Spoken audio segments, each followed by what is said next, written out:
السلام علیکم. کل ہم نے گرامر کا چیپٹر اسٹارٹ کیا تھا اور پہلا میں نے آپ کو حرف کا تھوڑی سی معلومات دی تھی. آج دوبارہ سے ریوائز کر کے ہم آگے بڑھتے ہیں کہ حرف کیا ہے. حرف حروف تہجی کو کہتے ہیں. اسی طرح میں نے آپ کو انگلش میں بھی بتایا تھا کہ الفابیٹ جو ہے وہ حرف کو کہا جاتا ہے. اردو میں حرف یا حروف تہجی اور انگلش میں الفابیٹ.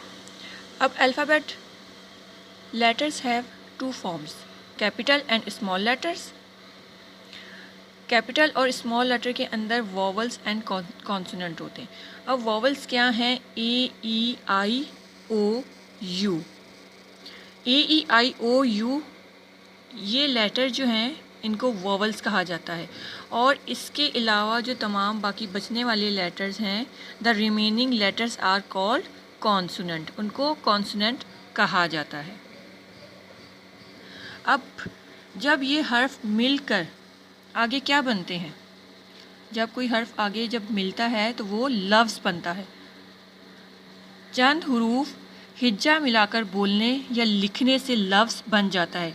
جیسے ہم مسلمان ہیں, یہ 3 لفظ مختلف حرفوں سے مل کر بنے ہیں. اب مسلمان, ہم کا اگر ہم حروف الگ الگ کریں تو اس میں ہے اور میم آتا ہے. یہ 2 حروف مل کر لفظ بن جاتا ہے. پھر مسلمان, میم سین لام میم الف نون, مسلمان, یہ ایک لفظ بن گیا. اس کے اندر کتنے حروف تہجی ہیں؟ 1 2 3 4 5 6. 6 حروف تہجی مل کر ایک لفظ بنتا ہے. اسی طرح ہے میں ہے یہ نون 3 حروف تہجی ہیں جو کہ مل کر ایک لفظ بن رہا ہے.